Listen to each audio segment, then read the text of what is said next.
Hola, hola, bienvenidos de nuevo.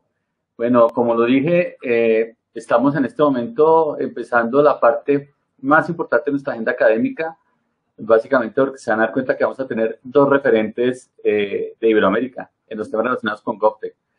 De un lado tenemos a Carlos Santizo, que le quiero dar la bienvenida. Bienvenido, Carlos, qué gusto tenerte de nuevo.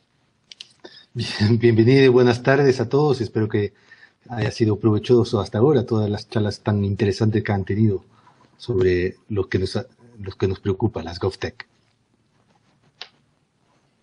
Muchas gracias, Carlos. De verdad que es un gusto. Contigo emprendimos este camino de empezar a apostar por incorporarle a Campus Party una agenda relacionada con GovTech.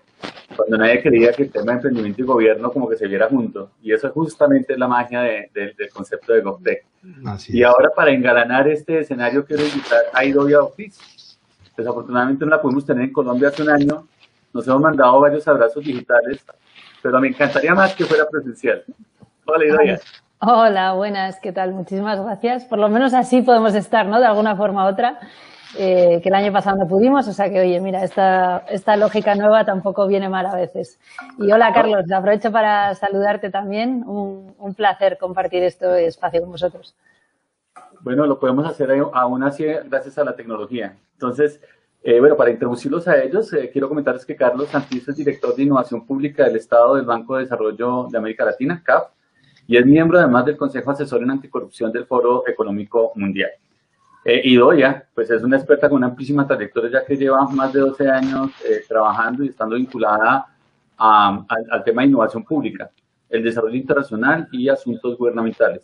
Su trabajo básicamente ha sido imprescindible para ayudar a la toma de decisiones políticas y estratégicas relacionadas con estos sistemas de innovación pública y ecosistemas de emprendimiento para el desarrollo de trámites y servicios en línea en las entidades y gobierno digital. Muchísimas gracias de verdad por estar acá. Acá vamos a tener un formato bien particular, porque vas a tener un Duo Talk. O sea, aquí yo me desaparezco y les damos la palabra a Carlos, a Idoia, para que simplemente ellos en una conversación muy dinámica nos expliquen qué es esto de GovTech, cuáles son los referentes que tenemos a nivel internacional, cómo se mide, o sea, todo lo que realmente nuestros CIOs, líderes de tecnología, emprendedores, miembros del ecosistema GovTech del país quieren conocer. Así que el escenario y la tribuna de alguna manera, esta vitrina virtual es de ustedes. Sí, no, y muchas gracias también, Jorge, porque ustedes han sido unos impulsores también del espacio para dialogar sobre los retos, desafíos y también las oportunidades del mundo GovTech. Realmente el Campus Party del año pasado también fue un hito en ese sentido y este también de Rebooting the World. Y creo que también es muy oportuno para tener una discusión sobre cómo las GovTech también están reseteando el Estado, ¿no? En este nuevo contexto. Y realmente un placer tener esta oportunidad de volver a conversar contigo, Idoia. Siempre un placer. ¿Y de dónde de dónde te conectas ahí con una vista maravillosa detrás? ¿Has visto? Sí, la verdad es que salimos de Madrid, que hace muchísimo calor en estos momentos del año, y estoy en el norte, estoy en el País Vasco, en Bilbao, en estos momentos. O sea que son aquí las 10 de la noche y por eso perdonar por la luz, porque no es la perfecta para este tipo de eventos digitales, pero bueno, estamos aquí y la verdad es que muy bien. Sí, no, muchísimas gracias. Así, este año este Campus Party se ha vuelto global, Sí. con diferentes horarios. Pero mira, cuéntanos un poco más sobre, o sea, tu pasión por GovTech, o sea, y sobre todo desde el Public Tech Club, que todo el mundo en la audiencia ya se conoce, que es el referente en el espacio GovTech, no solo en España, pero también en Europa y en el resto del mundo, y sobre todo para Iberoamérica. O sea, cuéntanos un poco qué es el planteo que desde Public Tech Lab están haciendo y realmente qué te apasiona en este espacio. ¿Qué entiendes también por GovTech, no? Porque todo el mundo tiene entendimientos diferentes, pero ustedes desde el Public Tech Lab también tienen un enfoque bien específico. Cuéntanos un poco esta aventura del Public Tech Lab. Pues la aventura del Public Tech Lab empieza hace casi 3 años. De hecho, paralelo a cuando empezamos a conversar tú y yo de este tema GovTech, que luego te quería preguntar también por ahí cómo surgió esta idea también para ti, ¿no? O cómo te convencieron o alguien te convenció en trabajar en esto. Nosotros, bueno, yo sí es verdad, tengo 12 años de experiencia profesional más en temas de desarrollo internacional con las lógicas muy relacionadas de lo que era modernización del Estado, temas de participación y demás. Pero es verdad que en el mundo digital o de la transformación digital llegó bastante tarde. De hecho, mi gran interés empieza cuando, desde trabajando en el BID, de hecho, en el departamento en el que trabajaba tuvimos que hacer un programa de transformación digital que no sabíamos ni qué era eso ni por qué sonaba así. Fue un proyecto muy bonito de unos 4 años que me enseñó realmente lo que era el potencial de todo esto, en un entorno que no era gobierno, pero era una institución pública con muchas semejanzas a las lógicas y dinámicas que podía tener.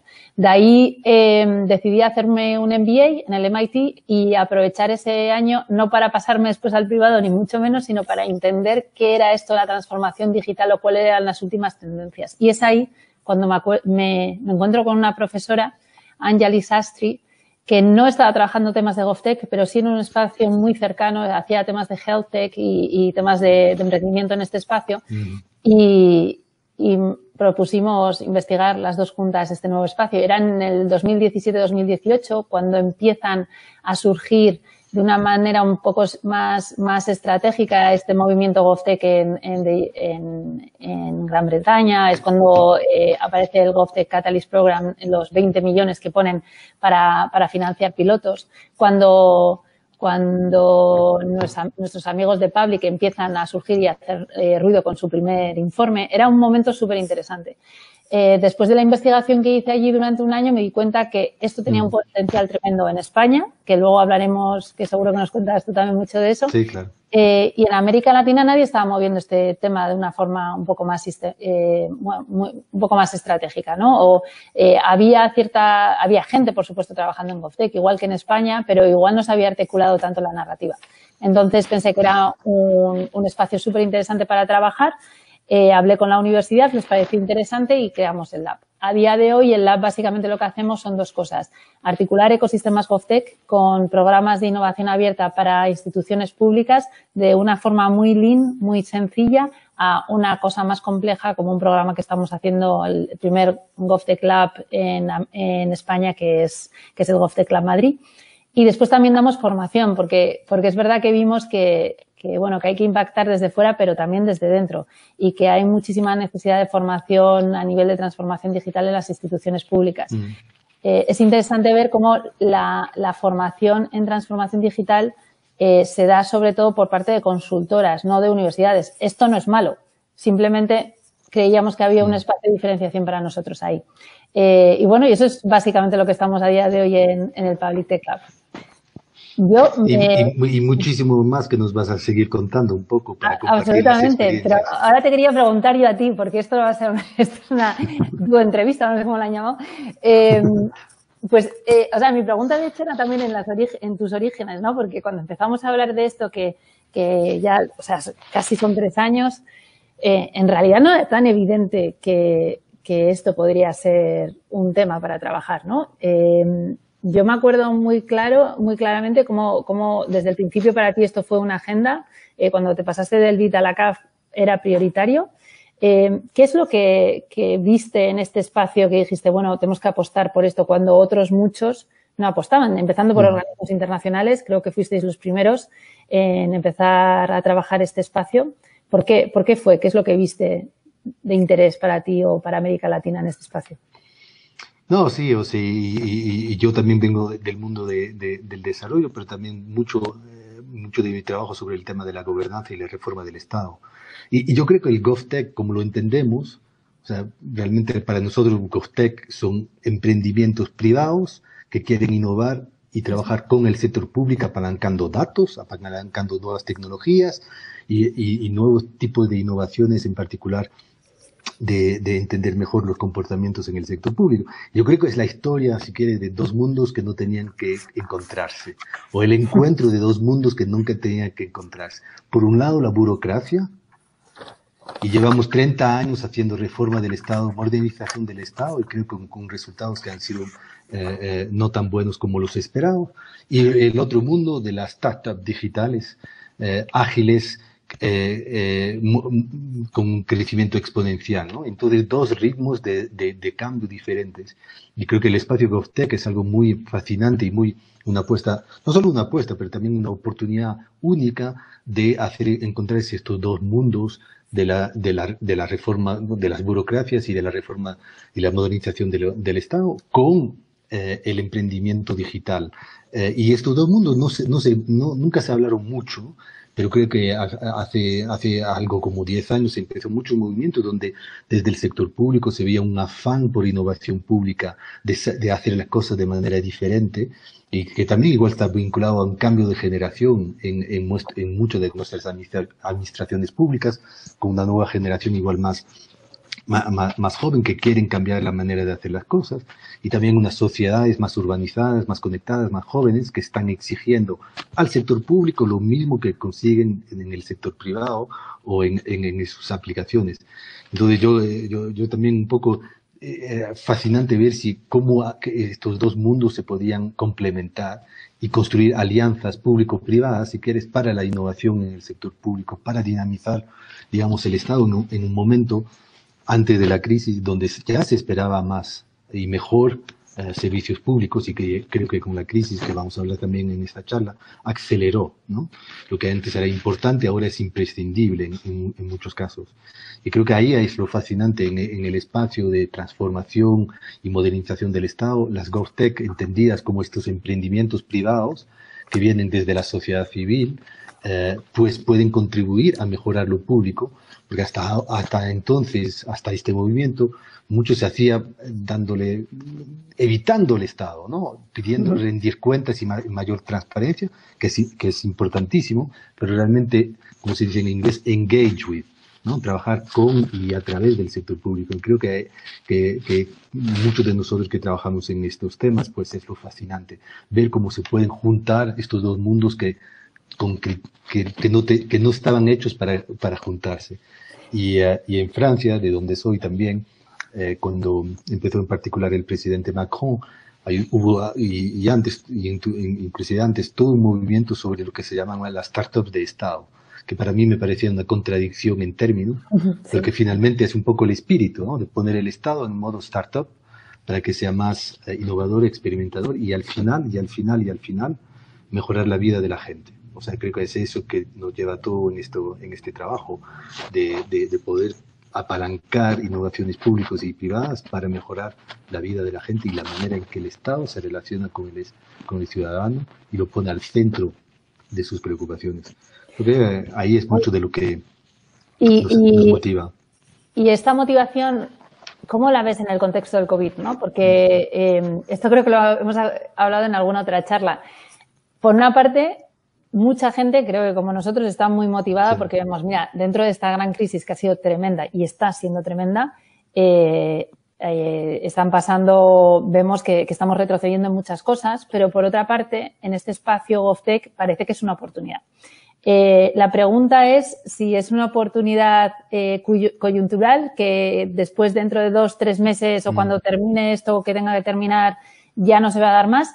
¿O crees que esto es un punto y aparte, empezamos una nueva era, una nueva forma de trabajar y realmente esto va a ser más a largo plazo, la lógica GovTech que hemos visto durante estos meses? ¿Cómo lo ves tú? Sí, o sea, como lo veo yo, pero también como lo vemos, creo, en la región, en América Latina, y de hecho teníamos esta mañana una charla con los gobiernos de Panamá, Colombia, Perú, Uruguay y otros sobre precisamente estos temas, pero creo que no hay marcha atrás. O sea, hay dos fenómenos aquí. Hay un fenómeno de aceleración de procesos de transformación digital del Estado, que muchas de las barreras que teníamos antes, que hace un año estábamos conversando, se bajaron. Barreras tanto presupuestarias, políticas y sociales, pero también expectativas de la gente. Hoy la gente está más acostumbrada y la adopción digamos, las nuevas tecnologías digitales y los servicios digitales es mucho más mayor. Y la expectativa de que esto siga así va a ser más grande. Y creo que no hay marcha atrás, ¿no? Entonces creo que es un movimiento que tiene que que ir adelante y que el Estado tiene un papel fundamental para catalizar la innovación, para catalizar la reactivación con herramientas digitales que son transversales al sector público, pero que son claves para la economía digital, para el ciudadano digital y también al final para las administraciones digitales. Entonces creo que ahí hay una aceleración brutal, barreras más bajas que hacen que no creo una marcha hacia atrás. Y el segundo punto, que mucho de esta agenda tiene que ver con poner el ciudadano al centro de las preocupaciones del sector público, de las administraciones públicas. Creo que hoy en día, y la crisis trajo esto, el ciudadano está en el centro de todas estas preocupaciones.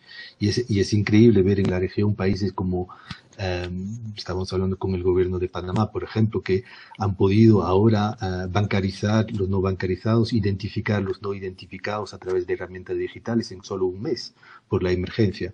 Pero no hay una vuelta atrás.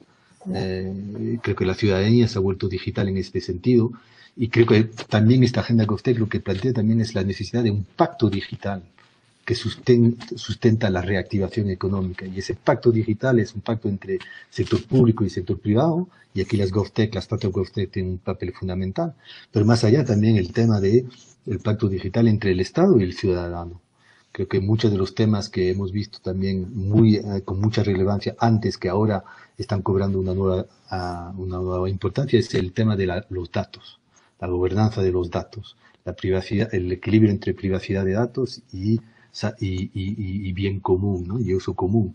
Y creo que ahí hay muchísimo que se está avanzando.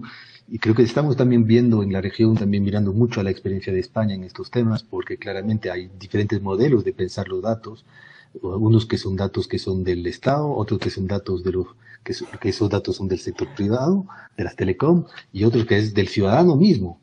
Y creo que ahí la experiencia de España es muy valiosa para América Latina. Y de hecho, has estado trabajando mucho estos temas de ver cuáles son los espacios de innovación digital en España, que podríamos un poco apalancar o aprender en la región. Cuéntanos un poco más. Acaban de también hacer un informe muy interesante donde hablaban precisamente de España y Colombia en el espacio GovTech.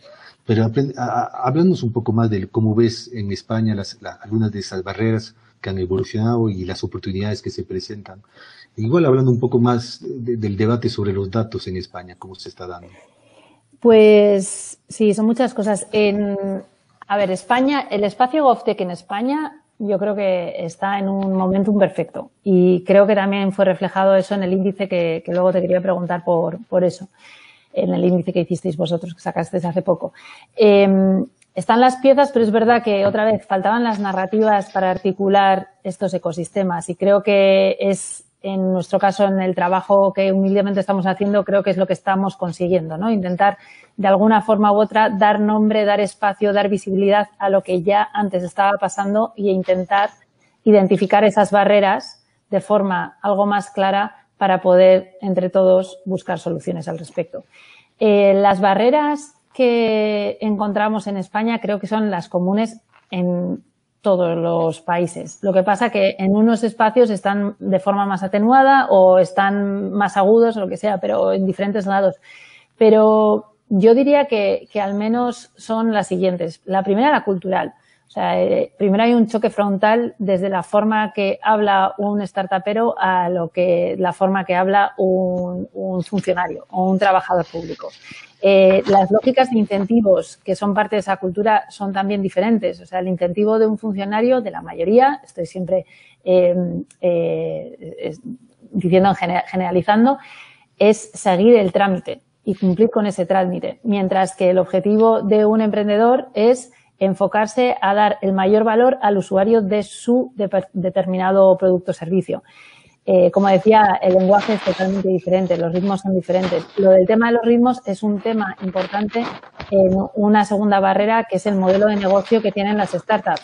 El modelo de negocio de las startups es crecer rápido y validar cuanto antes con los clientes tu producto. Eso quiere decir que tienes que tener mucha rotación de clientes. En la administración pública, el validar con muchos clientes te cuesta más, porque al final los procesos son más largos. Por cierto, esto también pasa en el business to business, en el B2B. O sea que no es que la administración sea lo peor y súper lejano a la lógica privada, esto también pasa en lo privado. La tercera barrera, que creo que es muy, muy importante también y que no pasa en lo privado, es que son dos mundos paralelos. O sea, los espacios en donde se mueven los funcionarios o las personas que tienen que diseñar las licitaciones públicas no tienen nada que ver con los espacios en los que se mueve la comunidad de innovadores. ¿Qué pasa? Que al final, si la demanda que sale de la Administración Pública de Tecnología es informada por lo que ellos conocen. Si ellos no conocen, si no hay espacios en donde pueden conocer esas tecnologías que ya están en el mercado, nunca las van a demandar. Nunca van a diseñar una licitación pública basada en la última tecnología si no la conocen. Por lo tanto, el crear estos espacios comunes es súper importante. Y por eso nosotros, cuando nos llamaron a Campus Party, tanto aquí en Colombia como en España, estábamos encantados porque efectivamente esto es parte de lo que hay que hacer. Hay que juntar estos dos mundos y este tipo de plataformas es en donde se tienen que hacer este tipo de cosas. Una cuarta barrera que vemos importante es la lógica de inversión.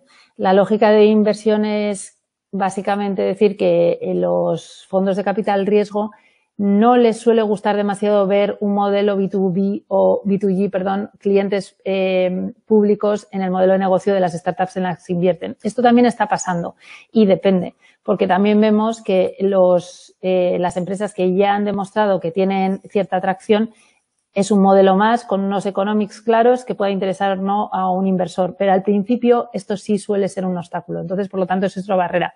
Y la última barrera, y la pongo siempre última, es la contratación.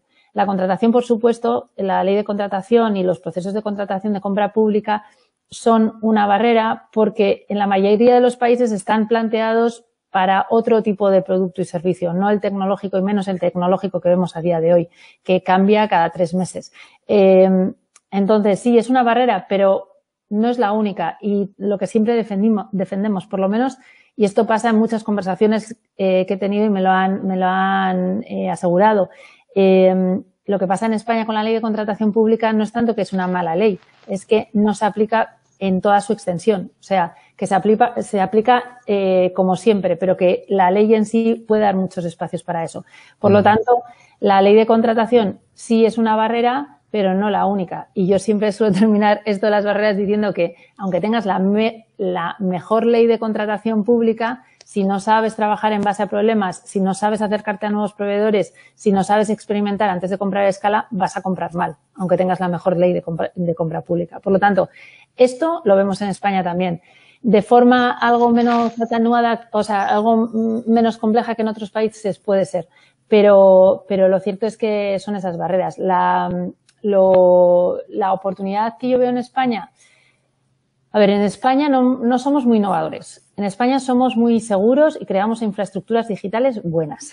Entonces, es verdad que tenemos una buena infraestructura, pero no nos hemos destacado por crear el mejor servicio digital enfocado a las necesidades de la ciudadanía. O sea, ha habido ciertos temas, por ejemplo, el DNI digital, que no lo utiliza nadie porque es muy difícil sacártelo, por lo tanto nadie lo utiliza, por lo tanto es un mal producto digital. No obstante, es lo más seguro que existe en este planeta. Pues ese es siempre el debate en el que tenemos en España. Entonces, han hecho muchísimas cosas bien a nivel de interoperabilidad, a nivel de sistemas comunes, infraestructura, pero la lógica de diseño, la lógica de experimentación, evaluación, eso no lo tenemos. En América Latina nos dan mis vueltas. O sea, en América Latina habéis tenido laboratorios de innovación, de co-creación ciudadana, temas de experimentación, la evaluación de política pública. En España casi no hay evaluación de política pública. Entonces, mi sensación es que en este espacio GovTech es verdad que nosotros tenemos como unos cimientos interesantes, una ley de contratación buena, no hay casi corrupción. Bueno, pues tenemos esos bases, unos cimientos buenos, pero es verdad que tenemos una forma de hacer las cosas muy tradicional y todavía muy, muy procedimental, muy de procesos.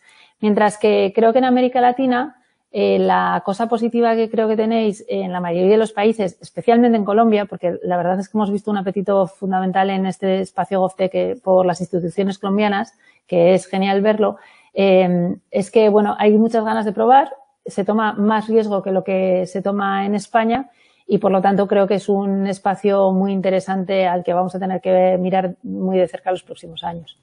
No, es súper interesante también lo que dices, porque estabas mencionando el índice GovTech que hemos hecho de la CAF, que le hemos lanzado hace un par de meses, que precisamente tenía como objetivo poner un poco un índice que te permita medir el grado de madurez del ecosistema, ¿no? GovTech, porque creo que hay un tema de hablar de las empresas GovTech y luego el ecosistema GovTech, que son cosas complementarias, pero no necesariamente la misma cosa. El ecosistema GovTech, que son las instituciones y las políticas y los inversores detrás de este espacio, de esta startup GovTech. Y creo que una manera que habíamos visto para empezar a entender el ecosistema que está habilitando a las GovTech es ver, digamos, las políticas públicas desde el sector público y luego la industria de las startups digitales, y entre los dos precisamente el tema de la compra pública, y en particular la compra pública para la innovación, que era el instrumento a través del cual pues el sector público podía comprar innovaciones digitales desde el sector privado. Y como tú mencionabas bien, y por eso lo has puesto compras públicas igual al final, digamos, el marco legal y regulatorio no es siempre el problema mayor o principal, pero es también un problema cultural en el sentido de la cultura de la administración pública y la aversión al riesgo, y el tema de que, bueno, al final nadie en el sector público ha sido premiado por experimentar, pero muchos han sido castigados por fallar. Entonces el tema es el tema de incentivos individuales, incentivos institucionales que hacen que pues digamos el sistema esté funcionando y dándolos, digamos, premiando y dándolos buenos incentivos para que esto se haga. Y entonces en este índice también era interesante ver los diferentes tipos de perfiles que los países de Iberoamérica tenían. Y creo que ahí en nuestra discusión que hemos tenido hay un espacio muy grande entre Iberoamérica como conjunto, ¿no? Creo que hay una serie de preocupaciones similares, por ejemplo, alrededor de los datos, ¿no? Y la protección de datos personales. Pero también lo que vemos en ese espacio que digamos la crisis está cambiando estos marcos de incentivos, ¿no? O sea, y vamos a hacer bien cuando podamos un poco actualizar este índice GovTech en un par de años para ver cómo cambió. Pero igual yo subrayaría tres o cuatro temas que nos llamaron la atención. El primero es que el mercado GovTech está llamado a crecer aún más que antes, porque la compra pública de tecnología va a crecer aún más como resultado de la transformación digital que se viene. Entonces los presupuestos públicos de los gobiernos nacionales y subnacionales van a crecer aún más. Y eso representa un mercado importante para la startup. Y creo que ahí la industria de la startup y también los inversores están viendo que ahí, si bien nunca los inversores han mirado con buenos ojos la startup que trabajan con el sector público por problemas de retorno en inversión o de rentabilidad financiera. Al mismo tiempo, todo el mundo está bien consciente que aquí hay un mercado grandísimo, y creo que no hay que verlo como las startups, las GovTech contra las Big Tech, pero realmente una complementariedad de mercado ahí muy importante. El segundo punto es que también el sector público es uno de los catalizadores más importantes de innovación, inclusive a través de la compra pública, de innovación en el sector privado, pero también de compra de innovación para el sector público. Y entonces ahí todas las tesis del Estado emprendedor o impulsor o catalizador del emprendimiento pues es real, y creo que va a ser aún más importante en la nueva fase que empezamos. Y en ese sentido, el tercer punto es que también pues hay un apetito, una demanda cada vez mayor de compra de innovación dentro del sector público para realmente considerar al ciudadano no como un beneficiario de servicios públicos, pero realmente como un usuario como el dueño de los servicios. Y creo que en este contexto es clave que se pueda tener capacidad de experimentar nuevas soluciones, de poder ver si las cosas funcionan antes de escalarlas, ¿no? Algunas veces esto va en contra de la lógica de las compras públicas estatales, que quieren que todo esté definido antes de comprar. creo que hay que repensar la manera en que el Estado compra en general, pero en particular compra nuevas tecnologías e innovaciones, porque al final no sirve de nada tener el mejor producto hoy, pero que al final ya pasó y ya está, y la realidad tecnológica ya avanzó muchísimo más. O sea, los tiempos de compra no pueden seguir los tiempos de la evolución exponencial de las nuevas tecnologías. Y creo que el cuarto punto que a mí me llamó muchísimo la atención y a todo el equipo de CAF que está trabajando en estos temas, es que al mismo tiempo que es un mundo global, de nuevas tecnologías globales, de estar en lo último con el potencial del blockchain en la lucha contra la corrupción, en el potencial de la inteligencia de datos para mejorar los servicios digitales, es también un mundo muy local y las GovTech tienen un papel fundamental en mejorar la interacción entre el ciudadano y los gobiernos locales para resolver problemas locales, problemas muy concretos, no reforma del Estado en general, pero problemas específicos que tiene la gente en sus localidades. Y vemos que muchas de las ciudades en particular están en la delantera de estas innovaciones y de estos ecosistemas, que es casi más, digamos, de ciudades o local. Y me interesaría en ese sentido un poco que nos contaras más la aventura que tienen también con Madrid y el GovTech Club de Madrid, que aquí en América Latina todos estamos mirando también, muchas ciudades están mirando a ese experimento que ustedes están iniciando ahí, que ya iniciaron ahora, están en las primeras etapas, ¿no?, de trabajar con más de 24 ayuntamientos de la región madrileña, que también tiene sus desafíos. Pero cuéntanos un poco más, ¿no? O sea, en la realidad local, en una ciudad tan grande y también avanzada como Madrid, pues cuál es el planteo aquí desde Public Tech Lab, cuál es la demanda que ves, las oportunidades y la atracción que se tiene en este ecosistema más local. Sí, totalmente. Lo único, te iba a comentar también de lo que habías dicho, ¿no?, de los puntos del índice que te interesaban y que os habían llamado la atención al equipo. Lo que es tremendo, y a mí creo que es la parte que más me engancha de este espacio GovTech, que GovTech no es solo tecnología, ¿no? Y básicamente el hecho de que tú quieras promover este espacio y estos ecosistemas GovTech a nivel de impacto en lo que es la transformación de las instituciones públicas es brutal, porque al final estás hablando no, por supuesto, de tecnología, por supuesto, de infraestructura tecnológica anterior, pero también de metodologías de trabajo, de la necesidad de experimentación. Te metes en compra pública, te metes en lógicas culturales. O sea, es un mundo fascinante que, aunque suena mucha tecnología, realmente las grandes claves no son las tecnológicas, son todo el cambio de transformación que viene detrás, y yo creo que desde luego el índice lo refleja claramente, ¿no? Respecto a la aventura esta que estamos teniendo en Madrid, la verdad es que ha sido una oportunidad excelente. Básicamente nosotros queríamos tener una oportunidad para reflejar lo que podía ser un experimento de GovTech Lab, de laboratorio GovTech, en una lógica no anglosajona. Nosotros, yo siempre lo digo, no nos hemos inventado nada con el GovTech Lab Madrid. Hemos seguido lo que han sido las pautas, la estrategia, la metodología que han utilizado otros muchos lugares, pero sí es verdad en el norte de Europa, en Estados Unidos, en Israel, bueno, en entornos un poco lejanos de lo que es la lógica iberoamericana, en ciertos aspectos, por supuesto. Entonces, bueno, la verdad es que aplicamos a una subvención de la Comunidad de Madrid, nos aceptaron la propuesta y la propia comunidad está encantada con el proyecto y muy implicada. Básicamente el proyecto tiene como objetivo, como decías, trabajar con 24 ayuntamientos de la Comunidad de Madrid para acercar nuevos proveedores digitales a sus necesidades o retos de digitalización, experimentar algunas de estas soluciones o propuestas, evaluarlas y ahí pensar cómo se compran a escala.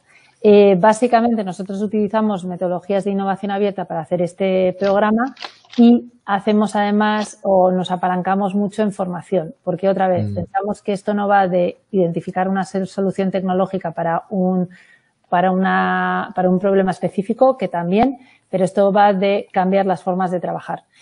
Una de las cosas también que has dicho antes es que esto va de pequeño a grande. Lo que, como decía McKinsey, el 80% de los grandes programas de transformación digital no funcionan en los estados. Hay que empezar pequeño y esto te permite empezar pequeño. Pero somos muy conscientes en la metodología y en el diseño que hemos tenido que esto tiene que perdurar, que esto va de identificarles soluciones, problemas específicos, ayudarles a buscar startups, pero también que aprendan una metodología nueva de trabajo.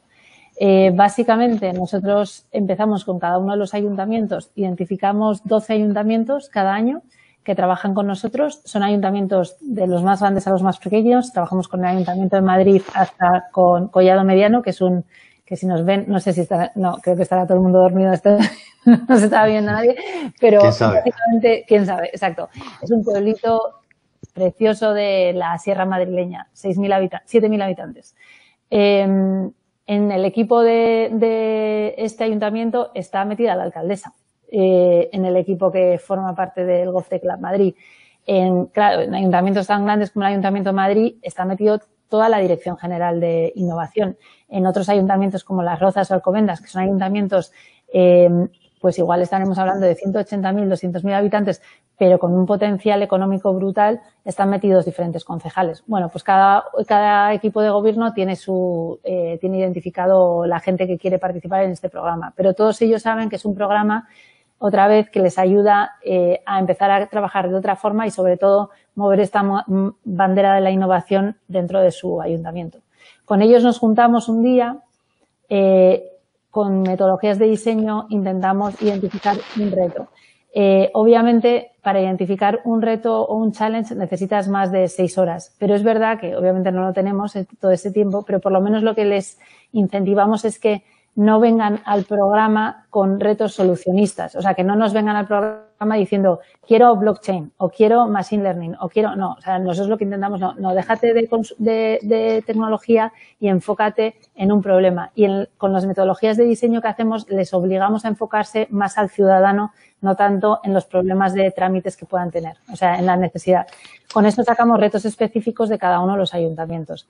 Con esa información nos vamos al mercado. Hemos identificado, abrimos básicamente vamos al mercado y les enseñamos una gama de soluciones que nunca se hubieran acercado a sus ayuntamientos. Primero, para que vean soluciones específicas a su reto, pero para que vean otras muchas soluciones que pueden también tener aplicabilidad en sus espacios. El tercer punto de la metodología o de la estrategia es el acercamiento entre startups y estos equipos de ayuntamiento. Y este acercamiento lo hacemos creando espacios de contenido y de conocimiento. Por ejemplo, hemos hecho unos bootcamps para startups que están interesados en trabajar con las administraciones públicas. Bueno, en eso vais a venir dentro de 2 semanas tú y Enrique para ser parte de la sesión. Básicamente lo que les ayudamos es a aprender a trabajar con las administraciones públicas, la ley de contratación, la narrativa que tienen que utilizar, el tema de inversión, el tema de estrategias, cómo trabajar con grandes empresas para ir a licitaciones juntos. Bueno, ese tipo de temáticas que no tienes por qué saber si eres una startup. En este programa, además, todos los viernes tienen pitcheos con los ayuntamientos parte del programa. Entonces, es muy interesante porque todos los viernes a la 1 los ayuntamientos han decidido qué tipo de qué startups quieren conocer de las 20 que hemos seleccionado para el programa y hay un espacio de conocimiento. Al final del programa, basado en retos, también va a haber un pitcheo en base al reto de cada uno de los ayuntamientos. En esta fase está pasando una cosa muy interesante que no nos habíamos dado cuenta cuando habíamos diseñado el programa, que los ayuntamientos quieren saber qué pasa en los otros ayuntamientos, quieren saber qué tipo de retos tienen los otros ayuntamientos, quieren saber qué tipo de solución quieren implementar. Entonces, lo que vemos es que, además de ser un programa que ayuda a movilizar este tema dentro del ayuntamiento, moviliza también a estos ayuntamientos que tienen los mismos retos a acercarse con esta línea o este canal de innovación. Después también tenemos, igual que hemos tenido bootcamps que decimos para desacelerar a las startups cuando trabajan con las administraciones, tenemos una especie de bootcamps para los ayuntamientos para acelerarlas, para trabajar con las startups. Les enseñamos temas de experimentación, innovación abierta, contratación para la innovación implementación, etcétera, etcétera. En estas jornadas, que para los ayuntamientos van a ser en septiembre, la idea es acercarles también a los pitcheos, a las startups, que sean las startups las que les enseñen experimentación, que les enseñen otro tipo de metodologías, que sean las startups las que les enseñen las tendencias tecnológicas en este espacio de gobierno. Después de toda esta lógica de interacción, la idea es que haya macheos. La idea es que se vayan conociendo y que los ayuntamientos decidan, yo quiero probar esta tecnología. Y mira que estamos pronto en el programa, pero ya nos está pasando. Ya hay ayuntamientos que han dicho, yo quiero probar. De hecho, pedimos que cada ayuntamiento pilote uno. Hay un ayuntamiento que quiere pilotar a 3. Entonces, bueno, la verdad es que eso está funcionando muy bien. La idea después del pilotaje, les ayudamos en ese tipo de pilotaje para crear unos KPIs claros en la implementación y en la evaluación. La idea es que cuando evaluemos esto, las lógicas que funcionen se puedan empezar a escalar. Y la idea de ayudarles a escalar, que es lo más difícil, ¿cómo la intentamos hacer? Primero les damos visibilidad. Lo que hemos aprendido es que lo que le gusta a Madrid, la quiere Barcelona, lo quiere Sevilla, lo quiere Bilbao, lo quiere San Sebastián. Se copia mucho entre los diferentes ayuntamientos. Por lo tanto, lo que queremos es darles mucha visibilidad. La segunda forma es acercarse... Pero mejor que se copie lo bueno que lo malo, ¿no? Claro, efectivamente. O sea, claro. Nosotros evaluamos y lo que funciona escala. Si no, no pasa de ahí. Nadie se entera. No. Básicamente es eso. La segunda forma de escalar es acercando a empresa grande. Y ahí tenemos una hipótesis que creo que puede funcionar. Si nosotros acercamos a empresas que ya han validado con ayuntamientos y vas a una empresa grande y les dices, oye, es que estos tienen un sistema, una plataforma de datos que les ha encantado al Ayuntamiento de Madrid. Te aseguro que la relación entre la pequeña y la grande es bastante más equilibrada y hay más interés por la grande, más apetito de empezar a trabajar o hablar con ellos. Y la tercera, obviamente, es incidir en que se hagan diseños de licitación, diseños de licitaciones más abiertas a pequeña y mediana empresa. Esto lo hacemos con formación, ayudamos a estos equipos dentro de la ley de contratación pública, se diseñen las licitaciones para que no dejen afuera al gran campo de pequeña y mediana empresa digital. Y también creemos que incentiva este tipo de programas otra vez, a ver soluciones que vienen de pequeña y mediana empresa, por lo tanto, si las quieres, tienes que hacer licitaciones que estén abiertas a ellas. Nosotros siempre lo decimos, no podemos licitar para la empresa que haya pilotado. Eso no sería ni transparente ni competitivo. Pero por lo menos todo este proceso puede informar una nueva forma de hacer licitaciones que no deje aparte a este tipo de empresa. Perdona por haberme extendido tanto, No, pero la verdad es que es... Aprovecho para resaltar un punto súper importante que has hecho, que el ejemplo del GovTech Lab Madrid que ustedes están impulsando es súper importante, es realmente partir del problema. Es súper importante partir del problema antes de que, bueno, si yo tengo una solución que utilizar tecnología blockchain para ver dónde hay un problema que puedo resolver, ¿no? Y creo que uno de los riesgos de este espacio es partir de la solución tecnológica que tienes, que algunas veces es muy atractiva porque es muy novedosa, y buscar un problema que resolver. Y creo que uno de los riesgos y uno de las maneras de mitigar ese tipo de riesgo con programas como el GovTech Lab de Madrid es partir del problema, y la solución no siempre digital, no siempre tecnológica, como bien decías, ¿no? O sea, creo que hay diferentes tipos de soluciones que son también de psicología humana, de sociología política, y también de un tema que a nosotros nos interesa es los datos. O sea, no es el tema solo de la tecnología, pero la tecnología te permite generar una información mucho más rica para entender mejor tu problema antes de ir a una solución que igual es la equivocada. Creo que ahí hay mucho trabajo que se puede hacer y que también desde CAF estamos apoyando en varios países, a través de este mecanismo de retos públicos, pues partir claramente de un problema identificado, un problema local, en particular en ciudades.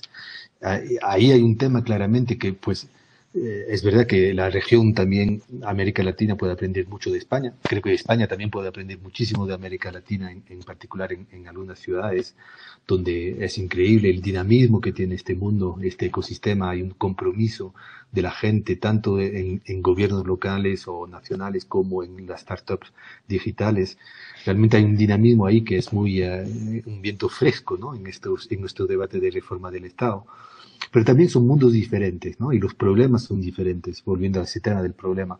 Y creo que la crisis también pone relieve algunos problemas que eran patologías o condiciones preexistentes, que con la crisis se deben resolver y que con las nuevas tecnologías y los nuevos emprendimientos digitales también se pueden resolver.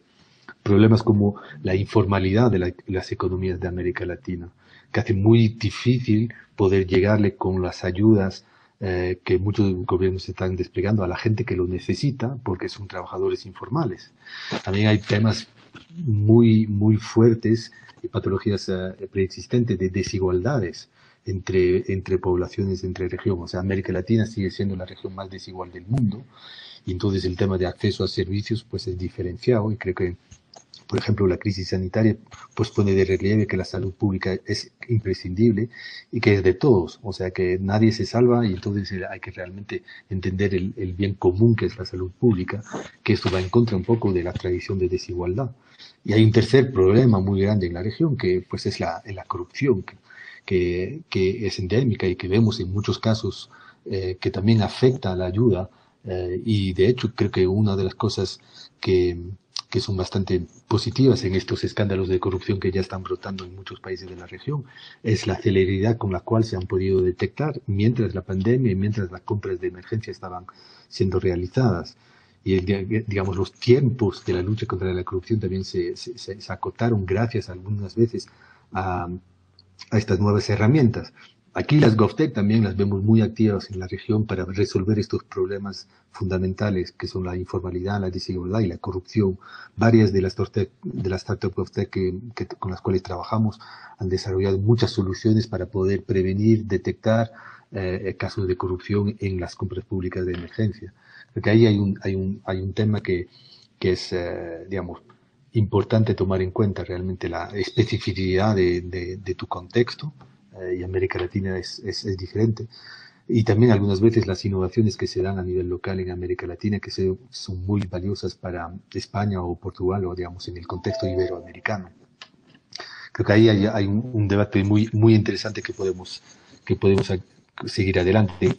Sí, no, Yo creo que ahí lo que sí desde CAF vemos que es un tema clave a futuro es realmente, digamos, el tema de la confianza de los ciudadanos en el Estado y realmente la regulación o la gobernanza de los datos, ¿no? Esto está cobrando una relevancia mucho mayor en este nuevo mundo y en el mundo de después. Tú me preguntabas al principio, ¿volvemos atrás?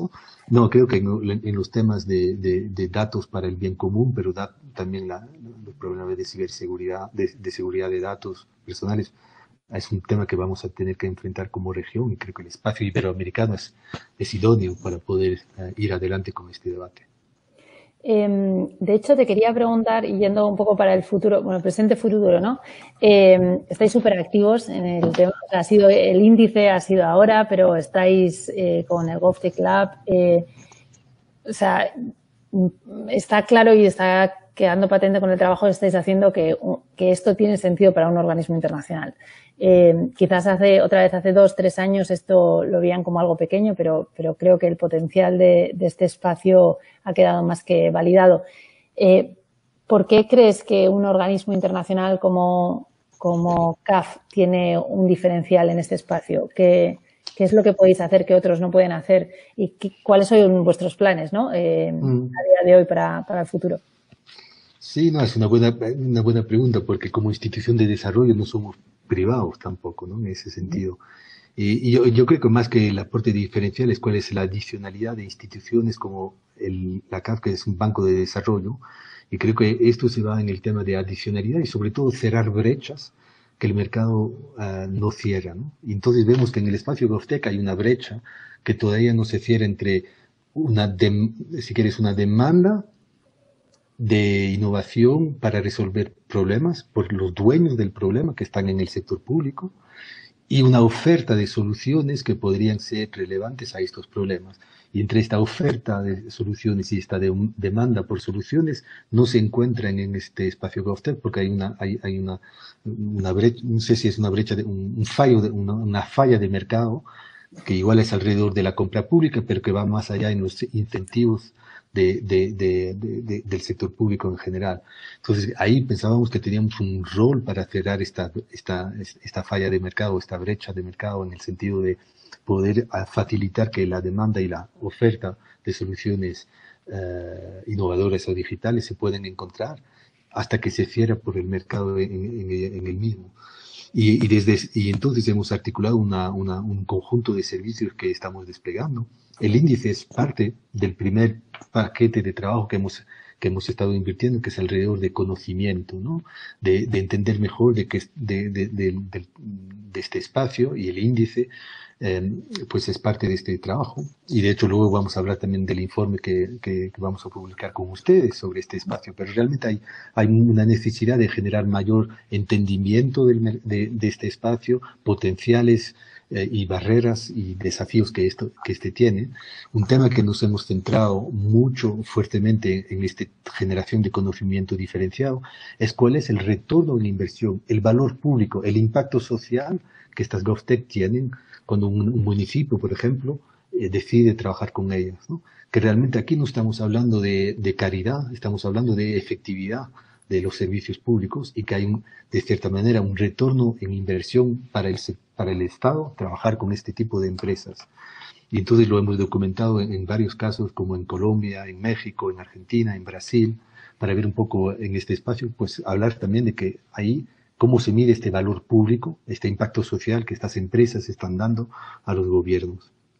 La segunda área de trabajo que estamos haciendo es realmente trabajar con la demanda, los gobiernos nacionales y locales, a entender mejor el espacio, pero también a articular programas de desafíos, pero también a revisar algunas de sus normativas y algunos de sus marcos legales e institucionales para impulsar estas agendas.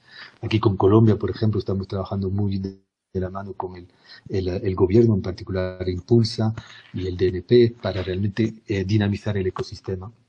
Y realmente creo que lo que tú decías al principio es que estamos en un momento muy interesante de que las piezas están, y estamos en un momento que las piezas se están juntando y se aceleró este puzzle con la crisis. Yo creo que un tercer área de trabajo como que nosotros tenemos es también como inversores en las empresas GovTech, también en apoyar la oferta, porque muchas de estas empresas GovTech pues no sobreviven. Es muy difícil trabajar con el sector público, y muchas de ellas tienen modelos de negocio que igual son mixtos público-privado, pero es un mercado muy difícil para las startups. Los ciclos de venta con el sector público de 2 años son muy largos, y entonces el valle de la muerte para las GovTech es mucho mayor que las startups normales, en particular a etapas muy iniciales, y ahí creo que también tenemos un rol, y de hecho ya estamos empezando ya hemos lanzado un fondo de inversión de esas startups digitales, de estas GovTech que están proveyendo soluciones contra el COVID, y estamos montando también igual otro fondo donde queremos apoyar es como inversores en estas empresas para ayudarles a tener, digamos, un capital más paciente de 3 a 5 años que les pueda ayudar, ¿no? Entonces, creo que tenemos un rol en generar conocimiento, facilitar el diálogo, en apoyar los gobiernos nacionales, y te decía, muchos de los subnacionales, en articular sus programas y sus fondos GovTech, y como inversores, en particular en inversores patrimoniales en las empresas. Porque ahí como institución de desarrollo, si podemos lograr un poco cerrar esta brecha, o a cerrar o a mitigar esta falla de mercado, sería muy interesante, sobre todo ahora, de nuevo, donde la crisis está acelerando la transformación digital. Los gobiernos van a invertir más en tecnología para el sector público, y que hay necesidad de estos pequeños emprendimientos que también puedan dinamizar, puedan experimentar las soluciones. Y lo último que te diría es que también lo vemos en este espacio también una manera a través del cual el Estado, el sector público, puede generar valor económico, puede generar nuevos segmentos de mercado y nuevos emprendimientos que igual no existían.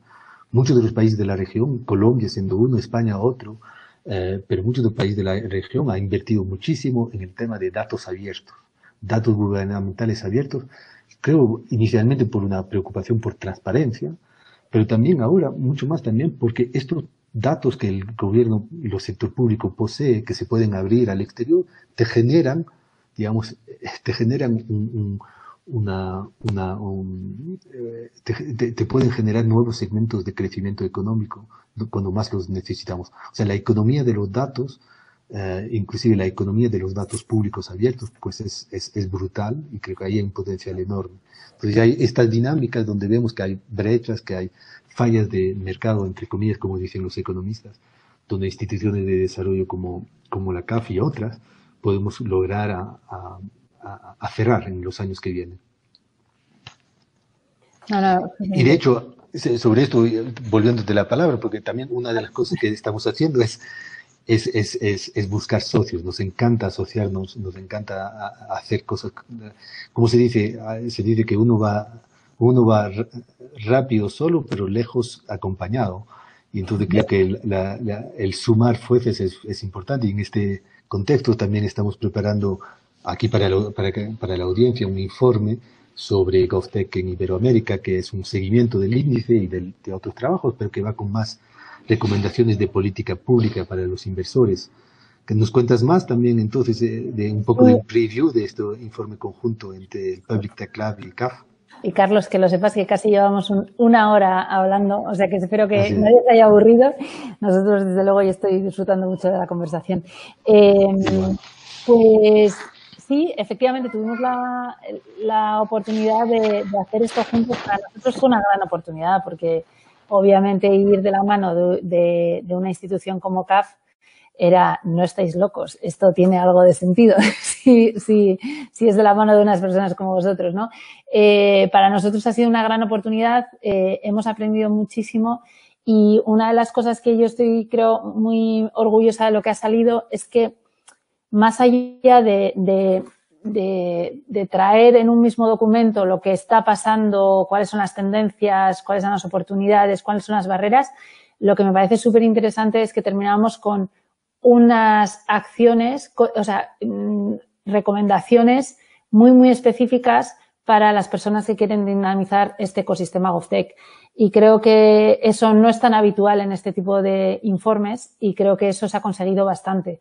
Para mí, una de las cosas, y ya me siguen preguntando, porque cuando nosotros trabajamos con instituciones interesadas en GovTech, la primera pregunta es, ¿cómo empezamos? O sea, esto es precioso, pero como hemos comentado, esto no es solo comprar tecnología, es un cambio muy importante en muchas fases de formas de trabajar, etcétera, etcétera, como hemos dicho, ¿cómo empezamos? Y creo que el informe es bastante pragmático en ese sentido, en el sentido de que, por una parte, dice, bueno, empieza pequeño, empieza a visibilizar lo que es el potencial, empieza después a generar la demanda y estas son algunas líneas que puedes hacer para eso. Después empieza a apoyar la oferta desde el inicio, sobre todo para que haya una oferta interesante de GovTech y, por último, empieza a apoyar ese crecimiento de estas startups con unas lógicas más financieras. También se plantea, como estábamos comentando antes, recomendaciones para las instituciones en general que trabajan en innovación, para las instituciones que trabajan en cada una, en educación o en sanidad o lo que sea más general. Hay recomendaciones. Pero solo damos un preview, que además nos quedan unos 2 minutos. Ya lo estaba comentando. Le damos un poco del preview, que hay 30 recomendaciones que también es el resultado de un trabajo muy grande de 2 instituciones, pero también de unos 20 expertos en los temas que han producido muchísimo y un llamado a acción y también un llamado a acción, me parece, al sector financiero y al sector privado de los inversores, que aquí, más que antes, hay un ecosistema muy, muy grande. Creo que estoy mirando aquí el chateo que nos dicen que nos quedan realmente unos cuantos minutos, entonces, pero es verdad que ya pasamos una hora conversando aquí. Yo creo que tanto Idoia como yo muy agradecidos también al Campus Party por la invitación, por la promoción de este espacio y también ponernos a disposiciones de la audiencia, ¿no? No solo en Colombia, pero en el resto y en España, que seguramente nos escuchan, pero en toda la región de Iberoamérica.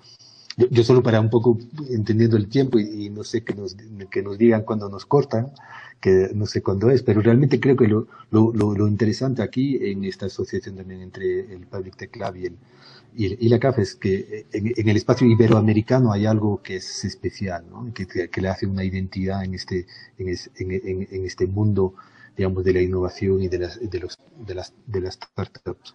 Entonces ahí creo que estamos llamados a seguir trabajando mucho de la mano, a apoyar todos los países y todos los innovadores de la región que nos necesiten. Aquí desde CAF y desde el Public Tech Lab, tú dirás también, pero a disposición. Estoy absolutamente de acuerdo, nada más que añadir. Muchísimas gracias.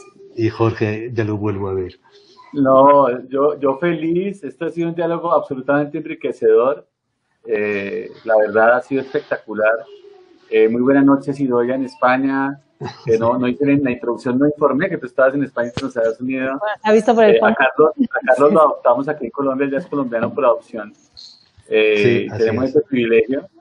Pero de verdad, muchísimas gracias a vosotros. Yo creo que hemos podido estar hablando 3, 4 horas, no hay ningún problema. Yo no tuve la oportunidad, se me enfrió el tinto, que hizo que no me quise parar de lo entretenida que estuvo esta charla. Les agradecemos muchísimo su intervención y nos vamos a ver en los siguientes espacios de GovTech. Vamos a detallar con las muestras de soluciones de las que habló Carlos. Vamos a hablar sobre los retos que se plantean en materia de compra pública innovadora. O sea, acá en el escenario vamos a seguir profundizando estos temas. Así que vamos a hacer una pausa de 2 minutos para hacer la transición y nos vemos a las 4 en punto para nuestra siguiente conferencia con Colombia FinTech.